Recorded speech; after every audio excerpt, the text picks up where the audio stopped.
नमस्कार। आज हम फिर लेके आए हैं आपके अर्थशास्त्र का एक नया टॉपिक, जिसमें वैश्वीकरण और भारतीय अर्थव्यवस्था। वैश्वीकरण या इसी को हम कह सकते हैं भूमंडलीकरण। तो बात ये आती है कि सबसे पहले हम कहते हैं कि सबसे पहले हमें तो यही समझना होता है कि इसका मतलब क्या है। वैश्वीकरण, भारतीय अर्थव्यवस्था तो हम समझ रहे हैं कि हमारी अर्थव्यवस्था के बारे में है। तो मतलब ये कि वैश्वीकरण क्या है और उसका हमारी अर्थव्यवस्था पर यानी भारत की अर्थव्यवस्था पर क्या प्रभाव पड़ा, ये दोनों चीज देखनी है कि वैश्वीकरण क्या है। तो सबसे पहले हम इस पाठ के अंतर्गत देखेंगे कि वैश्वीकरण क्या है, ये कैसे आया, इसका प्रभाव क्या था। तो नंबर 1 पे हम देखेंगे वैश्वीकरण। पहले हम वैश्वीकरण को समझने की कोशिश करते हैं कि वैश्वीकरण है क्या। तो वैश्वीकरण क्या है, मान लीजिए कि शुरुआत से अगर देखा जाए सबसे पहले तो कि दो देशों का सिर्फ नहीं, ये कहते बहुत सारे देशों का या समस्त विश्व का आपस में एक होना क्या है, वैश्वीकरण। लेकिन आपस में एक होंगे कैसे, उसकी कोई ना कोई वजह होनी चाहिए कि कैसे आपस में एक हो जाएंगे। तो आपस में एक होने क्या कह देंगे कि बहुत सारे देशों का आपस में व्यापार करना, व्यापार करने के साथ साथ क्या एक दूसरे से जुड़ना ही क्या है, वैश्वीकरण। या व्यापार के लिए एक दूसरे से जुड़ना क्या है, वैश्वीकरण है। हम तभी किसी से व्यापार करेंगे जब वो हमारा अच्छा दोस्त होगा, या किसी से झगड़ा होगा तो क्या हम तब उससे व्यापार करेंगे। इसके पिछले चैप्टर में हम लोगों ने पढ़ा था कि वस्तु विनिमय, तो क्या हम अपनी चीजें किसी से तभी बांटेंगे जो हमें जानता होगा या जो अच्छे तरीके से परिचित होगा। तो वैश्वीकरण का सिंपल सा मतलब क्या है कि वैश्वीकरण का सिंपल सा मतलब यही है कि दुनिया को व्यापार या संचार के माध्यम से एक दूसरे से जोड़ना। जैसे संचार का मतलब समझ रहे हैं ना, जो आपके संचार के साधन है, इंटरनेट, मोबाइल, टीवी, रेडियो, देखते ना हमारा संचार कैसा है व्हाट्सएप से। अब ये जो हम जुड़ रहे हैं आप लोगों से, इसका माध्यम भी क्या है, संचार। ये भी तो एक वैश्वीकरण का ही मतलब, आप लोगों से कितने सारे लोगों से एक साथ हम जुड़ पा रहे हैं। तो एक तरीके से वैश्वीकरण में क्या हुआ कि व्यापार ने क्या किया, बहुत सारे लोगों को जोड़ा। जरूरी क्यों था वैश्वीकरण, बात याद है कि वैश्वीकरण जरूरी क्यों था, क्यों लगा कि वैश्वीकरण। मान लीजिए क्या भारत के पास बहुत सारी चीजें खुद अवेलेबल थी, हर तकनीक थी भारत के पास, सब चीजें बना सकता था, नहीं बना सकता था। ना ही भारत के पास सारी चीजें थी, बहुत सारे खनिज भारत के पास नहीं है, बहुत सारे खाद्यान्न भारत में पैदा नहीं होते। भारत सोचिए विश्व में दाल के उत्पादन में भारत नंबर 1 है, उसके बावजूद भारत दाल व्यापार और निर्यात नहीं करता, आयात करता है। क्यों, क्योंकि भारत की जनसंख्या ज्यादा है। तो अब बात आती है कि वैश्वीकरण तो हो गया कि बहुत सारे देशों का व्यापार और संचार के माध्यम से आपस में जुड़ना ही क्या है, वैश्वीकरण। तो वैश्वीकरण का विकास कैसे हुआ, अब ये क्वेश्चन बनता है कि जो वैश्वीकरण है उसका विकास कैसे हुआ, या वैश्वीकरण किस प्रकार से जुड़ा या विकसित कैसे हुआ। तो इसमें एक सबसे ज्यादा जो अहम रोल निभाया वैश्वीकरण में, वो था आपका सिल्क रूट। इसके बारे में आप पिछली क्लासों में पढ़ चुके होंगे। सिल्क रूट, इसी को हम लोग क्या कहते हैं, रेशम मार्ग। अब कई लोगों को लगेगा रेशम का मार्ग बना हुआ था क्या, रेशम का मार्ग नहीं बना हुआ था, रेशम के व्यापार के लिए एक मार्ग बनाया गया था। अगर हम इसमें मानचित्र में थोड़ा सा इसको समझने की कोशिश करें, मान लीजिए कि ये हो गया आपका अफ्रीका महाद्वीप, ये आपका अरब प्रायद्वीप, ये फारस की खाड़ी, और ये भारतीय उपमहाद्वीप, फिर यहाँ म्यांमार वगैरह। तो इधर ये आपका इटली होगा, जिसका भी हम लोगों ने हाल ही में, पुर्तगाल, स्पेन, फ्रांस, ये नॉर्वे, स्विट्जरलैंड, ये ऊपर से आपका यूरोपीय देशों का एक तरीके से ये होगा। तो ये भारत है। अब भारत के ऊपर आप देखेंगे एक तरीके से, यहाँ पे अगर देखा जाए तो यहाँ पे पूरे में क्या है, चाइना है। जो यहाँ है एक तरीके से, इस क्षेत्र पे देखा जाए तो पूरी तरीके से कौन है, चीन है। अब ये जो यहाँ पे चीन है, तो ये क्या करता है, यहाँ पे प्राचीन समय में भी सबसे ज्यादा कोई चीज बनती थी, वो थी सिल्क यानी रेशम। और इसके व्यापार के लिए सिर्फ भारत से ही नहीं लोग जाते थे, यूरोपीय देशों से भी लोग जाते थे। एक तरीके से देखा, यूरोपीय देशों से रेशम का व्यापार करने के लिए लोग जाते थे। तो इसने क्या किया, जब यहाँ के यूरोपीय लोग यहाँ गए होंगे और यहाँ के लोग भी यहाँ आए होंगे, जरूरी थोड़ी कि हर बार ये लोग खरीदने ही जाते होंगे। कई बार तो ऐसा भी रहा होगा कि ये लोग इसको क्या करते रहे होंगे, बेचने भी कई व्यापारी चीन के जाते रहे होंगे वहां पे। तो क्या हुआ होगा, हुआ ये होगा कि यहाँ से यहाँ की संस्कृति भी आई होगी, खाना पीना भी आया होगा, ना आया होगा, जरूर आया होगा। कि अगर हम किसी घर जाते हैं, देखते हैं ना कि उसके घर में कोई चीज अगर हमको अच्छी लग जाती, मान लीजिए कि हमें उसके घर में कोई पेड़ अच्छा लग जाता, गमला अच्छा लग जाता, उसके घर में कोई रखा हुआ फ्लावर पॉट अच्छा लग जाता, उसके घर के पर्दे अच्छे लग जाते हैं, हम क्या करते हैं, उस चीज को वहां से कॉपी करके लाते हैं और अपने घर में लगाते हैं कि वहां पे जो ये चीज थी बड़ी अच्छी थी, उसको लगा देते हैं। तो क्या यूरोप और चाइना के लोगों ने नहीं किया होगा? तो वैश्वीकरण और विकास में सबसे पहला अहम रोल किसने निभाया था? सिल्क रूट या रेशम मार्ग ने। तो क्या सिल्क रूट से पहले वैश्वीकरण नहीं था? था। अगर बात करें हम सिंधु सभ्यता की, तो सिंधु सभ्यता में भी इस तरीके के वैश्वीकरण चल रहा था, क्योंकि सिंधु वासियों में देखिए कि अरब के सिक्के प्राप्त हुए हैं, ईरानी सिक्के यानी मेसोपोटामिया की मुद्राओं का प्राप्त होना हमें क्या बतलाता है कि कहीं ना कहीं उस टाइम पे भी विदेशी व्यापार हो रहा था। और विदेशी व्यापार होने का मतलब क्या था कि वैश्वीकरण, दो सभ्यताएं आपस में जुड़ी हुई थी। सोचिए आज से 5000 साल पहले की बात हो रही, सिंधु सभ्यता की, तो वो भी आपस में जुड़ी हुई थी। तो मतलब क्या था, वैश्वीकरण चल रहा था, नहीं चल रहा था। अब वैश्वीकरण के विकास में अगर देखा जाए तो सबसे पहली चीज तो क्या हो गई, सिल्क रूट। दूसरी बात करें इसमें वैश्वीकरण के विकास में, तो क्या क्या बदला होगा इससे? दूसरी चीज तो देखिए हमारे क्या आई होंगी, वस्तुएं आई होंगी हमारी, दूसरी चीजों से, वस्तुओं के साथ साथ तीसरी चीज हमारी क्या बदली होगी, संस्कृति। संस्कृति बदल गई ना हम लोगों की। हम लोग कहाँ भारतीय संस्कृति, कहाँ पश्चिमी संस्कृति, कैसे आ गए हम लोगों के? वैश्वीकरण की वजह से हमारी संस्कृति बदली। तो वैश्वीकरण के विकास में कौन कौन सी चीजें सहायक हुई? पहली चीजें थी वस्तुएं, लोगों की जरूरतें, जरूरतें थी लोगों को कि हमारी ये जरूरत पूरी नहीं हो पा रही, तो इसकी जरूरत क्या करेंगे, दूसरे देश से खरीदेंगे। तो ये वैश्वीकरण के विकास में सहायक चीजें थी। ठीक, संस्कृति होती है। दूसरी चीज लोगों की क्या, अब अगर हम कह दें इसमें क्या थी, तकनीक। एक क्या थी, तकनीक, संस्कृति, वस्तुएं। तकनीक कैसे जरूरत हुई, मान लीजिए किसी देश ने अपने देश में जैसे हवाई जहाज जब बनाया होगा उसने, तो हमें भी तो जरूरत पड़ी होगी हवाई जहाज की। तो हमने क्या किया, हमने उससे कहा कि ऐसा करो भैया, ये तकनीक हमको भी दे दो। तो चालू हुई, नहीं हुई? दूसरे देशों में जो आज से पहले अगर 100 साल, 150 साल पहले, 200 साल पहले कोई व्यक्ति ये बात कहता कि मैं एक ऐसी चीज बनाऊंगा जिसमें बैठ के उड़ के जाऊंगा, तो लोग उसका मजाक उड़ाते कि पागल है साला, क्या बात कर रहा है, उड़ के जाएगा, ये उड़ेगा।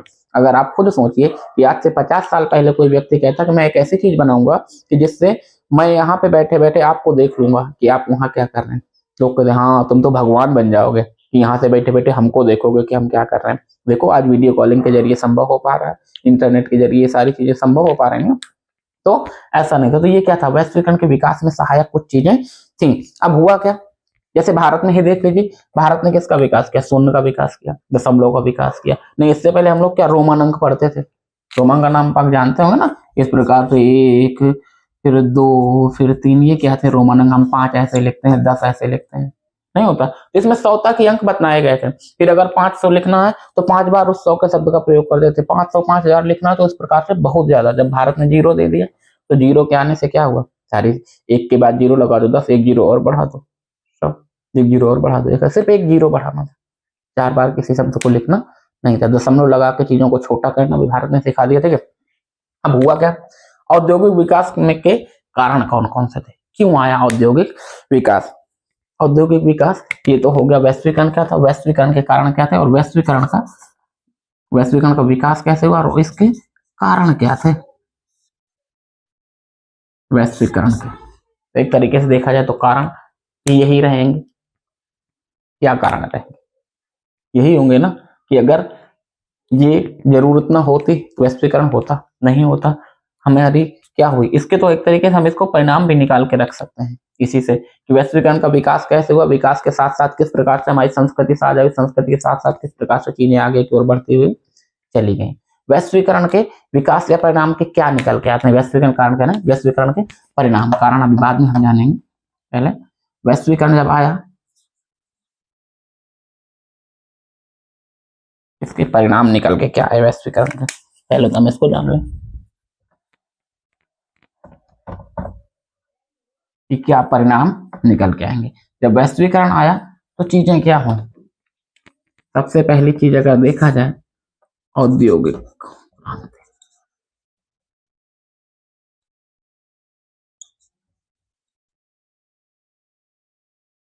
औद्योगिक क्रांति है, देखिए वैश्वीकरण के कारण ही क्या आई, औद्योगिक क्रांति। क्योंकि जो कोई चीज जब मशीनें, जब औद्योगिक क्रांति सबसे पहले कहाँ थी, यूरोप महाद्वीप के इंग्लैंड में।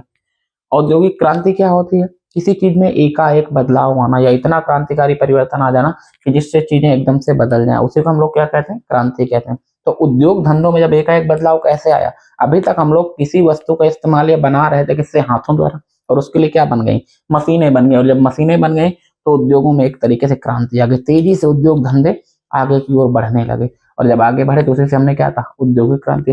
अब एक देश से दूसरे देश में गए, दूसरे देश से अब लोगों की जरूरतें थी, तो वैश्वीकरण के विकास में सहायक क्या हो रहा है, ये परिणाम क्या निकल के आ रहा है, औद्योगिक क्रांति। की वैश्वीकरण होने से कौन सा परिणाम निकला, तो औद्योगिक क्रांति आ गई। औद्योगिक क्रांति के साथ साथ क्या हुआ, अगर बात करें औद्योगिक क्रांति के साथ साथ इसमें एक चीज और निकल के आती है, लोगों को रोजगार मिले। रोजगार के साथ साथ क्या हुआ, विविधताएं आई, विविधताएं, लोगों के पास विकल्प आए। पहले इनको समझ लें फिर आगे देखते हैं। सबसे पहले चीज रोजगार। जब वैश्वीकरण का मतलब क्या था, इससे बहुराष्ट्रीय कंपनियां आए। बहुराष्ट्रीय कंपनी क्या होती है, जो कंपनी अपने देश के अलावा और भी बहुत सारे देशों में अपना व्यापार कर रही हो। जैसे मान लीजिए एक कंपनी है, जैसे मोबाइल कंपनी ले लें, एप्पल, जैसे हम कहते हैं एप्पल है, जो मोबाइल कंपनी है ये कहाँ की, अमेरिका की है, आप सब जानते हैं। लेकिन ये अपना पूरा व्यापार कहाँ से करती है, यानी कंपनी इसकी कहाँ लगी हुई है, चीन में। इसके ज्यादातर प्रोडक्ट सब कहाँ बन रहे हैं, चीन में। क्या वजह है, अब ये बात करें वैश्वीकरण के परिणाम, चीन में ही क्यों बनाता है, क्योंकि चीन एक टाइम पे विश्व का सर्वाधिक जनसंख्या वाला देश था। एक टाइम पे इसलिए कह रहे हैं क्योंकि वर्तमान में भारत आगे निकल चुका है।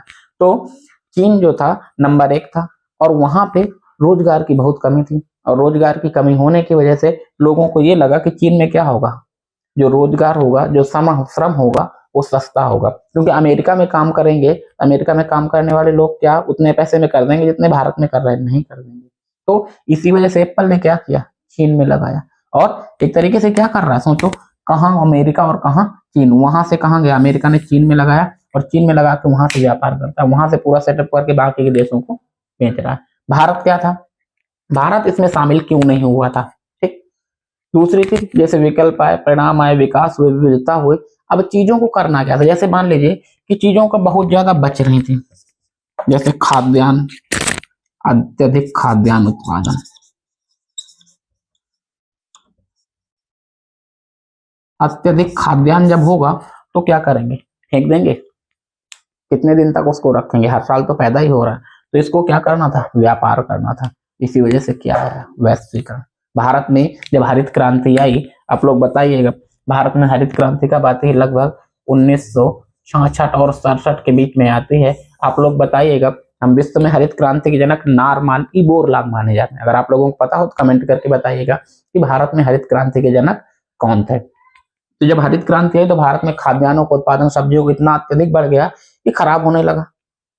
लेकिन भारत में उस समय तक एक तरीके से वैश्वीकरण लागू नहीं हुआ था। क्यों नहीं लागू हुआ था, इसके बारे में भी हम बाद में पाठ की चर्चा करेंगे। अभी तो हम अत्यधिक जब खाद्यान्न उत्पादन होगा तो क्या होगा, उसको बेचना ही पड़ेगा।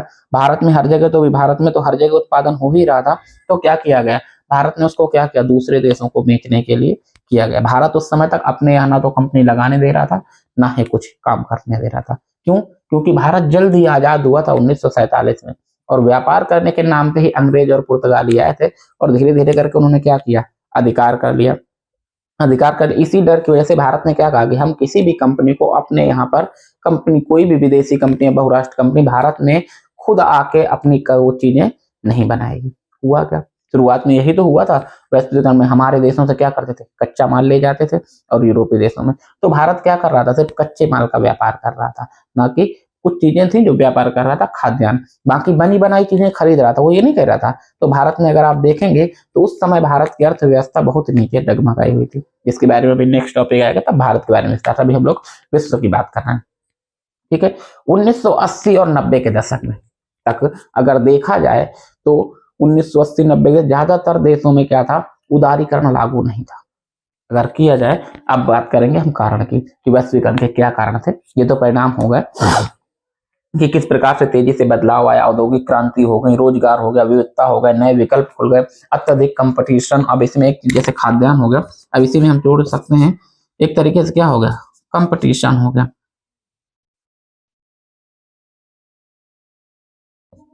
कंपटीशन क्या, एक तरीके से चीजों में प्रतियोगिता हो गई। जैसे मान लीजिए कि आपका कोई एक दुकान वाला, आपके गांव में 3-4 दुकानें हैं और वहां पे अगर आलू मान लीजिए 20 रुपए किलो बिक रहा है और अगर एक 18 रुपए में बेचेगा तो सब लोग कहाँ खरीदेंगे, जो 18 में बेच रहा होगा। तो वैश्वीकरण का परिणाम निकल के क्या आया कि चीजों में पास लोगों के पास विकल्प हो गए। विकल्प कैसे कि मान लीजिए कि अगर चीनी है तो चीनी के साथ साथ गुड़ भी है। अगर चीनी ज्यादा महंगी होगी तो हम किसका इस्तेमाल कर लेंगे, गुड़ का। अब बात करें जैसे एक तरीके से लाइटों की, कि कोई भी मोबाइल है, एक टाइम पे मोबाइल हमारे मार्केट में क्या था, नोकिया, हम लोग वही खरीदते थे। आज आपके देखिए इतने सारे विकल्प मोबाइलों के, बहुत सारे हैं। तो एक अगर कैमरा अच्छा दे रहा है तो एक उसका अगर साउंड अच्छा है, खराब बैटरी अच्छी है, तो इसकी वजह से कंपटीशन है। तो चीजों में अच्छा यानी गुणवत्तापूर्ण चीजों की ओर ज्यादा लोग ध्यान रखेंगे, जिसकी गुणवत्ता अच्छी होगी। तो वैश्वीकरण का परिणाम एक ये भी निकल के आया कि चीजों में गुणवत्ता आई और एक तरीके से प्रतियोगिता हुई। कंपटीशन में जैसे को प्रतियोगिता लिख लीजिएगा आप लोग, प्रतियोगिता होने लगी कि मैं अच्छी से अच्छी चीजें दे सकूं, जिससे क्या होगा कि लोग मेरी ओर ज्यादा आकर्षित होंगे। तो ये क्या निकल के आते हैं, वैश्वीकरण के परिणाम निकल के आते हैं। क्या क्या परिणाम हुए, तो ऐसा नहीं था कि वैश्वीकरण के परिणाम में इससे क्या हुआ, तो इसके नुकसान भी हुए। नुकसान क्या हुए, वैश्वीकरण के परिणाम थे ये, लेकिन अब इसके नुकसान क्या होंगे। वैश्वीकरण के नुकसान या वैश्वीकरण से एक तरीके से कह सकते हैं हानियां, कि वैश्वीकरण से क्या हानियां हुई। सबसे पहले क्या हानि हुई, किसी भी चीज में अगर विकास होगा तो क्या होगा, असमान विकास। वैश्वीकरण से अगर हानियों की बात करें, ये तो थे कि क्या क्या परिणाम हुए। अब एक तरीके से समझ में क्या था, पॉजिटिव चीजें देख रहे थे कि परिणाम वैश्वीकरण आने से क्या क्या चीजें बदल गई। लोगों को रोजगार मिला, लोगों को नौकरियां मिली, अच्छा काम मिला, विकल्प मिल गए, वो आया, बहुत सारी चीजें खुलती चली गई। एक तरीके से अत्यधिक खाद्यान्न उत्पादन से खराब होने से बचा। अब बात आती है कि सिर्फ अच्छाई ही हुई वैश्वीकरण से, नहीं, कई सारी हानियां भी आई। हानियां कौन सा, असमान विकास। यानी जो भारत या विश्व जो विकास कर रहा था, इसमें कुछ देशों का विकास तो बहुत अच्छा हुआ, खास करके विकसित देशों की बात करें। लेकिन कुछ देशों में क्या हुआ, आर्थिक असमानता आ गई, असमान हुआ। जो छोटे दुकानदार थे उनकी दुकानें बंद होने लगी, क्योंकि वो लोग इतनी बड़ी मशीनों से उत्पादन नहीं कर रहे थे, चीजों को कम बना रहे थे। मान लीजिए कि अगर आप किसी चीज को 10 बना रहे हैं तो उत्पादन लागत ज्यादा आएगी, और उसी को हजारों में बना रहे हैं तो उत्पादन लागत कम आएगी। और जब उत्पादन लागत कम आएगी तो आप उसको सस्ते दामों में बेचेंगे, और दूसरा व्यक्ति या तो उसको सस्ते दामों में बेचे, और सस्ते दामों में बेचने का मतलब क्या है कि वो नुकसान में बेचेगा, क्योंकि उसका उतना लागत ही नहीं है 10 चीजें बनाने में। क्योंकि जब कोई 10 चीज बनाई जाएगी तो उसकी लागत ज्यादा ही होगी। तो क्या हुआ, विकास में असमानता है। कुछ देश बहुत अच्छे हो गए, जैसे अमेरिका, आप देखेंगे विकसित देश, अमेरिका, जापान, चाइना, रूस, जर्मनी, फ्रांस, ये क्या थे, इसमें तो ये आगे निकल गए। लेकिन जो विकासशील देश थे वो कमजोर हो गए। कैसे कमजोर हो गए, क्योंकि उनके यहाँ से ही कच्चा माल खरीदा गया और उसको अपने यहाँ बना के क्या किया गया, अच्छे दामों में बेचा गया। तो ये चीजें हुई। दूसरी चीज क्या आती है, आर्थिक असमानता हो गई। जो आर्थिक असमानता थी लोगों के बीच वो हो गई।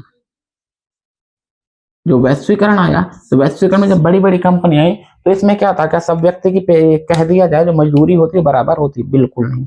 किसी व्यक्ति को उसी में बैठे बैठे, चेयर पे बैठे बैठे जो सब पे ध्यान रखता है उसको 1 लाख मजदूरी मिल रही, और वहीं पे जो पूरा दिन मेहनत करता है उसको 10,000 मजदूरी मिल रही। तो इससे क्या हुआ, आर्थिक असमानता आ गई लोगों के अंदर। कुछ लोग बहुत अमीर हो गए और कुछ लोग बहुत गरीब हो गए, यानी मजदूरों की दशा एक तरीके से बिगड़ती चली गई। हुआ क्या, इसमें जो बताया आपको, विकसित और विकासशील देश। जो विकसित देश थे, एक ट्रेड बैरियर था। बैरियर आप लोग जानते हैं, किसी चीज को रोकने के लिए लगाया जाने वाला एक तरीके से रुकावट। जैसे आप लोग रास्ते में जाते हैं ना, तो रास्ते में एक लकड़ी का टुकड़ा ऐसे आके रोक लेता है आपको। ये लकड़ी, जो रास्ते में जाएंगे टोल वगैरह जो आपको मिलते होंगे उसमें, तो वो बैरियर होता है। तो ऐसे ही विकसित देशों ने क्या किया, जो ट्रेड बैरियर था उसको उपयोग किया। यानी कि विकासशील देश अगर कोई चीज आप विकसित देशों में बेचने जाते थे तो उस पर टैक्स लगा देते थे कि ये चीज अगर तुम हमारे यहाँ पे बेचोगे तो 100 रुपए लागत की है, तो हम हमारे यहाँ पे तुम 20 रुपए हमको टैक्स दोगे, यानी 120। अब 20 रुपए टैक्स देके वो कितने का बेचेगा, 120 का। तो इसकी वजह से विकासशील जो देश थे वो विकसित देशों में नहीं बेच पाए। और वहीं विकासशील देशों का क्या था, जो विकासशील देश थे उनसे क्या कहा गया कि आप लोग ट्रेड बैरियर हटा देंगे तभी तो हम व्यापार कर पाएंगे, अन्यथा नहीं। इन्हीं चीजों के लिए एक संगठन बनाया गया था, इसके बारे में थोड़ा देख लेते हैं। उस संगठन का नाम क्या था? WTO, WTO world trade organisation. इसकी स्थापना कब होती है? स्थापना होती है 1995 में। इसका मुख्यालय कहाँ है? जिनेवा में। इसके सदस्य कितने हैं? 164। और सबसे आखिरी सदस्य जो है 164वां, वो कौन सा है आपका? अफगानिस्तान। कई बार पूछता है सबसे लास्ट में इसका जो सदस्य बना था वो कौन था? वो था अफगानिस्तान, जो इसका लास्ट में WTO का सदस्य बना। WTO क्या है? विश्व व्यापार के लिए एक नियम बनाने वाला एक संगठन बनाया गया, वर्ल्ड ट्रेड ऑर्गेनाइजेशन। इसका काम क्या था? इसका काम ये था कि ये लोगों के बीच क्या करेगा? लोगों के, देशों के बीच व्यापार में जितने भी नियम हैं उनको एक रूप से लागू करेगा। लेकिन सारे देश उस नियम को मानने के लिए तैयार नहीं थे। क्यों नहीं थे? क्योंकि सब देश उस नियम का फॉलो नहीं कर रहे थे। फॉलो क्यों नहीं कर रहे थे? क्योंकि विकसित देश अपने आप में विकसित थे, लेकिन विकासशील विकसित नहीं थे। इस वजह से इसके नियमों को फॉलो नहीं किया, यानी इसके नियमों का अनुसरण नहीं करते हैं। वो लोग कहते हैं खरीदना है तो खरीदो, नहीं खरीदना है तो मत खरीदो। बात यहाँ पे आ गई। ठीक, अभी हम कर रहे थे इसकी हानियां कौन कौन सी हैं। हुआ क्या? इसमें किसानों का भी भारी नुकसान हुआ। किसानों का नुकसान कैसे हुआ? किसानों का नुकसान इस प्रकार से हुआ कि बहुत सारी इनकी उपजाऊ जो भूमि थी वो चली गई। कहा वैश्वीकरण की भेंट चढ़ गई। क्यों? इनकी उपजाऊ भूमि पर क्या बना देंगे? बड़ी बड़ी फैक्ट्रियां बना देंगे, रहने के लिए लोगों के लिए आवास में। भाई जब लोग बाहर से आएंगे तो उनके लिए आवास भी चाहिए, बड़े बड़े होटल बना दिए गए। तो उपजाऊ भूमि खत्म हो गई। तो जो किसान से जो दूसरी की भूमि पर काम कर रहे थे, खेतिहर मजदूर जिनको हम कहते हैं, तो उनके लिए एक समस्या खड़ी हो गई। क्यों? उनके लिए भूमि नहीं, तो वो लोग भी क्या कर, मजदूरी करने के लिए मजबूरी में ही वो लोग मजदूरी करने लगे। ठीक, तो ये क्या थे? ऐसा नहीं था कि सिर्फ वैश्वीकरण से सिर्फ लाभ ही लाभ थे, बहुत सारी चीजें, तो कुछ उसकी हानियां भी थी। अब बात आता है कि वैश्वीकरण के कारक, कि वैश्वीकरण के कारक कौन कौन से थे जो हम शुरू में ध्यान दे रहे थे। तो ये तो हो गए वैश्वीकरण के परिणाम, किस प्रकार से निकल गया। इसी को परिणाम को हम क्या कह सकते हैं? वैश्वीकरण से लाभ क्या क्या हुए, परिणाम क्या क्या हुए, या वैश्वीकरण की जब हम पढ़ेंगे कि वैश्वीकरण की विशेषताएं क्या हैं, तब हम उसमें इसके लाभ भी देखेंगे और इसकी हानियां भी देखेंगे। जब विशेषताएं पूछेगा कि वैश्वीकरण की क्या विशेषताएं हैं, तो औद्योगिक क्रांति से लोगों को रोजगार मिला, लेकिन आर्थिक असमानता भी बढ़ी उससे। ऐसा नहीं था कि सबको रोजगार मिल ही गया, किसी को लाखों का पैकेज मिला तो किसी को डेली। दूसरी चीज क्या? मजदूरों के लिए क्या थे? श्रम के लिए एक तरीके से सख्त नियम नहीं बनाए गए। क्यों नहीं बनाए गए? क्योंकि मजदूर ही तो है, कि उनके लिए क्या नियम बनाना, ये सोच थी। इस वजह से उनके लिए बहुत सख्त नियम नहीं बनाया गया। एक निश्चित मजदूरी तय नहीं की गई कि इससे कम मिनिमम मजदूरी पे आप काम करने के लिए नहीं रख सकते हैं। तो ये भी हानियां इससे हुई। तो लोगों के बीच असमानताएं नहीं आई। ऐसा नहीं कि आज असमानताएं दूर हो गई हैं। आज भी अगर देश में देखेंगे तो देश में आज भी जो लोग हैं, तो कई लोग जो हैं तो वो अमीर है तो अमीर होता जा रहा है, जो गरीब है धीरे धीरे करके गरीब होता जा रहा है। जब चीजें ज्यादा पैदा होती हैं तो बहुत होता है। जैसे हम लोगों के घरों में जो आम मिडिल क्लास जो लोग होते हैं, उनके घरों में अगर खाना बचता है तो हम लोग क्या करते हैं? उसको बचा के सुबह खा लेते हैं, फ्रिज में रख के अगले दिन। लेकिन आप देखते होंगे कई बार रेस्टोरेंट या होटलों में इतना खाना लोग छोड़ के चले जाते हैं कि उससे उतने ही लोगों को खिलाया जा सकता है। भारत में बात करें सिर्फ भारत की, तो भारत में आज भी इतना खाना फेंका जाता है कि उससे जितने भारत में रोज भूखे सो जाते हैं उतने लोगों को खाना खिलाया जा सकता है। सोचिए, इतना भारत में खाना भोजन फेंका जाता है। तो अगर आप लोगों के घर में खाना बचता है तो उसका उपयोग करिए, क्योंकि जो संसाधन है वो दोबारा आपको प्राप्त नहीं होंगे। चलिए अब हम लोग पढ़ते हैं इसके कारण क्या थे, या हम कह सकते हैं एक तरीके से कारक। कारक का मतलब इसमें कार्य करने के लिए कौन कौन से कारक उत्तरदायी थे जिसकी वजह से वैश्वीकरण आया। तो सबसे पहली चीज क्या आती है? 1980 और 90 का दशक। 1980 और जो 90 का दशक था, इस टाइम तक जो आजाद हुए देश, जैसे भारत ही 1950 में आजाद हुआ था, आजाद हुए जो देश थे इन्होंने क्या कर रखा था? अपने देश में व्यापार करने के लिए रोक लगा रखी थी कि हम लोग अपने देश में किसी भी चीज को बनाने नहीं देंगे। अगर आप लोगों को चाहिए तो हम लोग खरीद लेंगे किसी भी चीज को। तो ज्यादातर अर्थव्यवस्था बिगड़ चुकी थी। क्यों? क्योंकि अपने देश में हम हर सब शुरू में ही बताया था कि सब कुछ बना नहीं सकते। तो हम जब बाहर से चीजें सिर्फ खरीद रहे थे तो ज्यादा महंगी पड़ रही थी, उसका आने का लाने का किराया भी तो ज्यादा हो रहा था ना। तो इसकी वजह से 1980 और 90 का दशक आते आते ज्यादातर देश, क्योंकि अमीर उससे ज्यादातर गुलाम ही थे, तो 50वीं या 19वीं शताब्दी के अंत तक ज्यादातर देश आजाद हो चुके थे। तो 1990 के दशक तक क्या होने लगा? 1990 के दशक में उदारीकरण, जैसे भारत में ही 1991 में उदारीकरण लागू हो, ऐसे भी कई लोगों ने उदारीकरण क्या था, उदारीकरण ये था कि जो भारत अभी तक रोक लगाए हुए था कि दूसरे देशों की कंपनियां बहुराष्ट्रीय कंपनियों को नहीं आने दे रहा था, 1991 में उनसे रोक हटा दी कि अब आप आइए और भारत में बनाइए। इसकी वजह से, इसके ना आने की वजह से भारत में सिर्फ एक ही कार हुआ करती थी, जैसे हम कहते हैं कि एम्बेसडर या मारुति, एक पद्मिनी थी, तो प्रीमियम पद्मिनी, इसके लिए भी लोगों को लाइन लगानी पड़ती, यानी नंबर लगाना पड़ता, 2-2 3-3 साल इंतजार करना पड़ता था एम्बेसडर कार के लिए, प्रीमियर पद्मिनी के लिए, मारुति के लिए। क्यों? क्योंकि इतना बन ही नहीं रहा था। जब 1991 में रोक हटी, और रोक हटने से हुआ क्या, नई नई कंपनियां विदेशी, जैसे अमेरिका की फोर्ड कंपनी आ गई, जापान की टोयोटा आ गई, हुंडई होंडा आ गई, कई सारी कंपनियां। इससे क्या हुआ, अब लोगों के पास विकल्प खुले, उदारीकरण। तो पहला कारक क्या था, 1980-90 के दशक का उदारीकरण, 1980-90 के दशक का उदारीकरण। दूसरा क्या था, आयात शुल्क घट जाना, आयात शुल्क का भारी होना।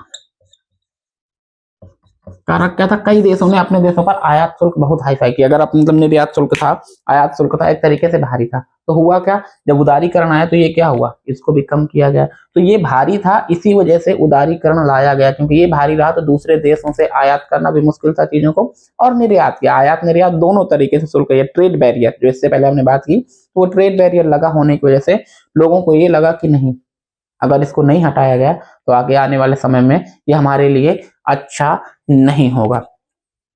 इसी बीच में क्या आ गया आपका, WTO, 1995 में भी क्या आ गया, WTO ने क्या कहा कि सारे देश एक दूसरे से क्या करेंगे, बेरोक टोक व्यापार करेंगे। जो इसके सदस्य होंगे वो क्या करेंगे, बेरोक टोक व्यापार करेंगे, यानी किसी प्रकार की कोई रुकावट नहीं होगी। जो इस सदस्य होंगे वर्ल्ड ट्रेड ऑर्गेनाइजेशन का, आपको बताया था इसकी स्थापना 1995 में की गई थी। तो अब इसका भी काम क्या होगा कि लोगों के बीच से चीजों को कम करना, कि किस प्रकार से व्यापार के रास्ते में आने वाली जो रुकावट है उनको कम किया जाए। हुआ क्या, बहुराष्ट्रीय कंपनियां हैं।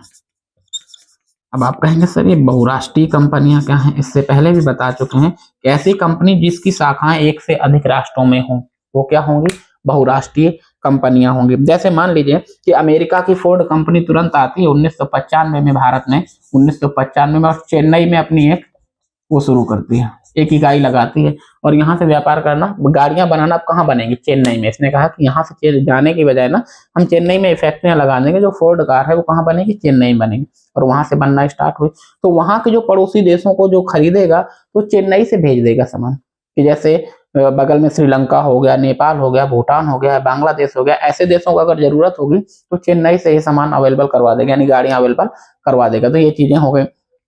दूसरी चीज क्या थी कि हमने बताया कि गाड़ियों की लाइन लगी हुई थी, तो उदारीकरण की चीजों की मांग बहुत बढ़ गई थी। एक तरीके से देखा जाए लोगों की क्या थी, मांग ज्यादा बढ़ गई थी, और मांग बढ़ने की वजह से एक कारक क्या बना, वैश्वीकरण। जब मांग किसी चीज की बढ़ेगी और हम पूर्ति नहीं कर पाएंगे तो कब तक खरीदेंगे, तो होता आओ भैया यहीं बनाओ और यहीं से बेचो, एक तरीके से ये था। तो भारतीय अर्थव्यवस्था पर वैश्वीकरण का क्या परिणाम पड़ा, आपसे क्वेश्चन पूछेगा। ये तो हो गए कारक कि जो भारतीय अर्थव्यवस्था थी उसका वैश्वीकरण पर क्या प्रभाव पड़ा, यानी भारतीय अर्थव्यवस्था पर प्रभाव, भारतीय अर्थव्यवस्था पर क्या प्रभाव पड़ा होगा जब वैश्वीकरण आया होगा। तो भारतीय अर्थव्यवस्था में वैश्वीकरण तो पहली बात तो आया नहीं। हम बाहर आजाद कब हुए, 1947, 15 अगस्त 1947। भारत का संविधान कब लागू हुआ था, ये आप मुझे बताइएगा कमेंट करके। तो 1947 में जब भारत आजाद हुआ तो भारत के पास पहली चीज तो क्या थी, बहुत ज्यादा पैसा नहीं था, कि भारत एक तरीके से चीजों को, पैसे की कमी थी, क्योंकि ज्यादातर पैसा क्या था, अंग्रेजी सरकार द्वारा लूटा जा चुका था। तो भारत के पास धन की अत्यंत कमी थी।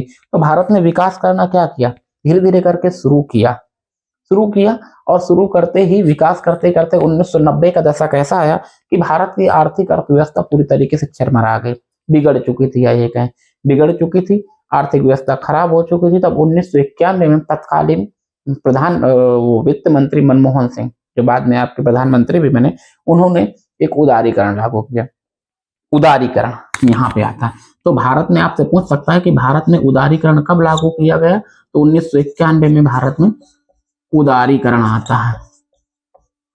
उदारीकरण का मतलब ये था कि अभी तक हम सारी चीजों पर रोक लगाए हुए थे कि हम किसी भी बाहरी कंपनी को भारत में व्यापार करने या भारत में आकर व्यापार करने की अनुमति नहीं देंगे। हमको जो चाहिए होगा तो हम खुद मंगवा लेंगे खरीद के। तो 1991 में उदारीकरण लागू किया गया और उदारीकरण लागू होते ही बहुत सारी बहुराष्ट्रीय कंपनियां क्या हुई, भारत में आई और उन्होंने व्यापार करना शुरू किया, जिससे भारतीय अर्थव्यवस्था धीरे धीरे करके क्या हुई, पटरी पे आ गई। नहीं, 1991 में हम इस हालत पे पहुंच चुके थे कि हमारे पास सिर्फ 15 दिन का पैसा बचा हुआ था भारत के पास, और उन 15 दिनों में क्या होता, भारत दिवालिया हो जाता। दिवालिया का मतलब भारत अपने आप को कहते मेरे पास कुछ नहीं, कंगाल हो चुका हूं मैं, तो कोई विदेश आके फिर कब्जा कर लेता। तो भारतीय अर्थव्यवस्था पर क्या प्रभाव पड़ा, जब उदारीकरण आया तो वही चीजें, लोगों को रोजगार मिला, जो रोजगार नहीं था, लोगों के पास इनकम बढ़ी, आयकर बढ़ी, भारत की अर्थव्यवस्था धीरे धीरे करके क्या हुई, आगे बढ़ती है। तो 1991 के उदारीकरण लागू होने के बाद भारतीय अर्थव्यवस्था पर वैश्वीकरण एक तरीके से लागू होता है और इस प्रकार से भारत धीरे धीरे करके अर्थव्यवस्था क्या होती है, भारत की पटरी पर आती। वैश्विक आज भी देखेंगे make in India, made in India कार्यक्रम प्रधानमंत्री द्वारा चलाया जा रहा है, तो बात की चीजें। तो ये अब तरीके से क्या था कि किस प्रकार से वैश्वीकरण के नुकसान हुए, वैश्वीकरण का विकास में कौन से कारक सहायक थे, वैश्वीकरण के क्या परिणाम हुए और वैश्वीकरण का भारतीय अर्थव्यवस्था पर क्या प्रभाव पड़ा। तो हम कहेंगे कि वैश्वीकरण का भारतीय अर्थव्यवस्था पर बहुत गहरा प्रभाव पड़ा, लेकिन ये थोड़ा देर से भारत में आती है। देर से आने की वजह क्या थी, क्योंकि भारत कई सालों तक, या कह दिया जाए कई शताब्दियों तक गुलाम रहा। यानी 1857 की क्रांति के बाद से देखा जाए तो भारत को लगभग 1857 से 1947 यानी 90 साल बाद भारत को स्वतंत्रता मिली थी एक तरीके से। क्या उससे पहले हम गुलाम नहीं थे, गुलाम ही थे। उससे पहले मुगल हम पर शासन राज्य कर रहे थे, इसके बाद फिर हम लोगों के पास अंग्रेज आ गए, पुर्तगाली, फ्रांसीसी, ये सब आए, तब जाके 1947 में हमें अंग्रेजों से आजादी मिली। इस वजह से हम लोग डरे हुए थे। क्यों? क्योंकि हमें किसी को व्यापार करने देना नहीं चाहते थे। इस वजह से बाद में भारत में देर से उदारीकरण लागू हुआ, तो विकास भी क्या हुआ, देर से थोड़ा शुरू हुआ। तो देखेंगे उदारीकरण लागू होने से कई सारी संस्कृतियां हमारे यहाँ पे, सोचो 1990 के दशक में आप देखेंगे तो एक तरीके से मोबाइल, टीवी, इन सारी चीजों का इतना विकास नहीं हुआ था। हमारे यहाँ पे क्या था, वही लैंडलाइन वाला फोन। अभी आप देखेंगे 2002-3 की अगर बात करें, 2002-3, 4 या 5-6 तक आप देखेंगे, आप अपने आप तो लोग तो ना देखे होंगे, अपने मम्मी पापा से पूछिएगा कि एक चीज नई आई थी यहाँ पे, पीसीओ। जो उस टाइम पे, क्योंकि उस टाइम पे ज्यादातर बहुत लोगों के पास नहीं, लेकिन जो समृद्ध लोग थे उनके पास फोन हो गए थे, तो पीसीओ था कि रास्तों में खोला गया एक तरीके से लैंडलाइन फोन हुआ करता, जिससे आप किसी को फोन कर सकते थे। तो सोचिए हमारे सामने ही ये आया और हमारे सामने ही क्या हुआ, 1900 सोचो 2002-3-4 में आया और 10-11 आते आते क्या हुआ, पूरी तरीके से समाप्त हो गया। पीसीओ क्या हो गए, खत्म हो गए। क्यों? क्योंकि मोबाइल धीरे धीरे करके उदारीकरण जब लागू हो गया, उदारीकरण लागू होने की वजह से इतनी सारी मोबाइल कंपनियां आ गई और इतने सस्ते सस्ते दामों में उन्होंने मोबाइल ऑफर कर दिए कि 1000 का मोबाइल, उस पर 1000 का बैलेंस। इतने सारे, पहले हमारे पास सिर्फ बीएसएनएल हुआ करता था। जब बीएसएनएल था, एक टीवी चैनल दूरदर्शन हुआ करता था, बाकी प्राइवेट चैनल नहीं थे, लोगों के पास समय काटने के लिए कुछ था नहीं। तो हुआ क्या, बीएसएनएल का जब दूसरे वो आए, उस समय जब बीएसएनएल, तो सोचिए उसके लिए सिम खरीदने के लिए भी लोगों को लाइन लगाना पड़ता था। लाइन लगने में भी, उसमें भी लकी ड्रा होता था कि आपका नंबर आया कि नहीं आया। हुआ क्या, जब उदारी बहुत सारी प्राइवेट कंपनियां जब आई, एयरटेल, वोडाफोन, उस समय जो वोडाफोन है हच के नाम से था, एयरटेल, यूनियन, टाटा, रिलायंस, जियो वाला रिलायंस, वो दूसरा यानी वो अनिल अंबानी वाला था जो सीडीएमए में आया था। वो इतने सारे ऑफर थे जिसमें नए नए वो आते थे कि कोई अनलिमिटेड कॉलिंग दे रहा है, तो कोई मिनट दे रहा है, तो लोगों के पास बहुत सारे विकल्प थे। तो विकल्प होने की वजह से पीसीओ क्या हो गया, खत्म हो गए। तो ऐसी बात नहीं कि सिर्फ फोन में ही विकल्प है। अब आज आप अगर आप देखेंगे तो लोगों के पास कई वैरायटी की गाड़ियां होंगी, क्योंकि बहुत सारी कंपनियों, गाड़ियों की कंपनियां हमारे यहाँ पे गाड़ियां बनाने लगी हैं। जैसे होंडा कंपनी आई, हीरो के साथ उसने, भारतीय कंपनी जो थी हीरो के साथ उसने क्या किया, वो किया, बहुत समय तक वो चलता रहा, 20 सालों तक उनका करार था। इसी वजह से गाड़ी चलती थी हीरो होंडा। फिर होंडा अलग हो गई और हीरो अलग हो गई। हीरो एक भारतीय कंपनी थी, होंडा और एक विदेशी कंपनी थी। तो इस प्रकार से उदारीकरण आने से भारतीय अर्थव्यवस्था पर प्रभाव पड़ा कि लोगों को रोजगार मिला, भारतीय अर्थव्यवस्था पटरी पर है। धीरे धीरे भारत विकास की ओर जाने लगा। आप देखेंगे भारत में बुलेट ट्रेन, ये सारी चीजों का विकास कैसे हो रहा है, उदारीकरण की वजह से हो रहा है। दूसरे देशों के ड्रोन, ये सारी चीज, ड्रोन हमारे देश में नहीं बनता, हम लोग किससे आयात करते हैं, चीन से। चीन से आयात करके लाते हैं। अब क्वेश्चन आपसे ये पूछेगा कि वैश्वीकरण क्या है, या वैश्वीकरण के क्या परिणाम निकल के आते हैं, तब आप क्या बताएंगे कि वैश्वीकरण क्या है। कि वैश्वीकरण एक ऐसी चीज है जिसके माध्यम से आपस में कई देशों को, आपस में व्यापार या संचार के माध्यम से कई देशों को आपस में जोड़ना ही क्या है, वैश्वीकरण है। वैश्वीकरण की बात करें भारत में ने क्यों उदारीकरण नहीं लगाया था? अगर पूछ लिया क्यों नहीं लगाया था, क्योंकि भारत उदारीकरण के चक्कर में ही क्या हुआ था, गुलाम हो गया था। यानी अंग्रेज जो आए थे, अंग्रेज आए, जो फ्रांसीसी आए, पुर्तगाली आए, डच आए, सब आए भारत में। ये सब किस लिए आए थे? व्यापार करने के लिए आए थे। तो इस वजह से भारत डरा हुआ था, फिर कोई शक्ति आए कि व्यापार करने के लिए, और फिर हम पर राज न करने लगे। इस वजह से भारत ने उदारीकरण नहीं लगाया। अब क्वेश्चन, श्रम कानून में लचीलापन। लचीलापन क्या है? लचीलापन ये है श्रम कानून में कि श्रम कानून जो है एक तरीके से भारत में उतना अच्छा नहीं है। बात ये हो गई। वैश्वीकरण असमान क्यों है? जैसे हम कह दिया जाए कि वैश्वीकरण असमान क्यों है, तो असमान इसलिए कि कोई देश बहुत ज्यादा निर्यात कर रहा है, तो कोई, जैसे अमेरिका को आप देखेंगे, अमेरिका सिर्फ निर्यात ही करता है, आयात बहुत कम चीजों को करता है। क्यों? क्योंकि उसके पास ज्यादातर चीजें अवेलेबल हैं, ज्यादातर खनिज, ज्यादातर कृषि में भी समृद्ध है, और जनसंख्या भी उतनी ज्यादा नहीं है। भारत में क्या है, चीजों में समृद्ध भी है, लेकिन जनसंख्या का बहुत ज्यादा दबाव है। इस वजह से क्या है, वैश्वीकरण असमान है। और कुछ देशों में चीजें ठीक है, जैसे विकसित देश देखा जाए तो हमने क्या बताया था कि विकसित देश आज भी ट्रेड बैरियर का इस्तेमाल करते हैं, यानी अपने देशों में व्यापार करने के लिए चीजों को रोक के रखे हुए हैं कि हमारे देशों में बेचोगे तो ये इतना होगा। लेकिन वहीं विकासशील देशों पर WTO दबाव बना के रखता है कि आप बेरोक टोक लोगों को व्यापार, देशों को व्यापार करने दीजिए। तो वैश्वीकरण असमान भी है। कई तरीके के क्वेश्चन आपसे पूछ सकता है कि व्यापार में उदारीकरण का क्या प्रभाव है, या उदारीकरण किस प्रकार से आयात निर्यात को बढ़ावा देता है। तो आप लोग जानते हैं कि उदारीकरण का मतलब क्या होता है कि जो दूसरे देश पहले आते थे तो उन पर टैक्स लगाया जाता था। उदारीकरण से हुआ क्या, उस टैक्स को खत्म कर दिया गया। उदारीकरण आने से टैक्स खत्म, तो आयात और निर्यात दोनों में फायदा होने लगा। अब बात करेंगे टैक्स क्या है। टैक्स है, मान लीजिए कि आपके यूपी में कोई चीज 100 रुपए बहुत ज्यादा उत्पादन हो रही है, उसको यूपी में बेच रहे हैं 100 रुपए, लेकिन अगर उसको मध्य प्रदेश में वही चीज आपको पता है कि वो 150 में बिक रही है क्योंकि वहां उत्पादन नहीं हो रहा, तो आप कहते हैं चलो यूपी में ना बेच के हम इसको कहाँ लेके चलते हैं, मध्य प्रदेश लेके चलते हैं। ठीक, और हम इसको कहाँ लेके जाए, मध्य प्रदेश। और जब हम इसको मध्य प्रदेश लेके जाए, मध्य प्रदेश सरकार कहते हैं चलो तुम बेचोगे तो, लेकिन इसका 60 रुपए मुझे टैक्स दोगे। तो अब ये 60 रुपए अगर टैक्स देंगे और इधर 150 में बेचेंगे तो इनको बचेगा क्या, 90। जबकि वहीं लोकल के लोग उसको कितने में बेच रहे हैं, 150 में, और हम 160 में बेचेंगे तो कोई खरीदेगा, नहीं खरीदेगा। इससे अच्छा हम कहाँ बेच लें, यूपी में ही बेच लें, नहीं बिकेगा यूपी में क्योंकि ज्यादा हो रहा है, कम बिकेगा। तो ऐसे ही हो रहा था भारत में कि भारत दूसरे देशों के बेचने के लिए जब जा रहा था तो उस पर टैक्स बहुत ज्यादा था। टैक्स ज्यादा होने की वजह से भारत वहां भी नहीं बेच पा रहा था, और भारत में उन सारी चीजों की खपत हो नहीं पा रही थी। इस वजह से हुआ क्या, उदारीकरण लागू कर दिया गया। और जब उदारीकरण लागू हुआ तो वो चीजों से क्या हट गया, ये 60% टैक्स था, इसको क्या कर दिया गया, खत्म कर दिया गया। और क्या करिए, आप जितने में यहाँ बिक रहा आप बेचिए, तो ये 50 रुपए फायदा होने लगा। तो ये प्रभाव पड़ा आयात और निर्यात में। तो अगर आपसे पूछा जाए कि बताइए आज से 20 साल बाद अपना देश या विश्व कैसा होगा, तो क्या आप बता सकते हैं? बिल्कुल बता सकते हैं कि जिस प्रकार से प्रगति कर रहा है, तो हो सकता है आज जो चीजें हमें लोग देखे, आज के लिए जो आज हम पढ़ा रहे हैं, कल को हो सकता है कंप्यूटर आप लोगों को खुद पढ़ाने लगे।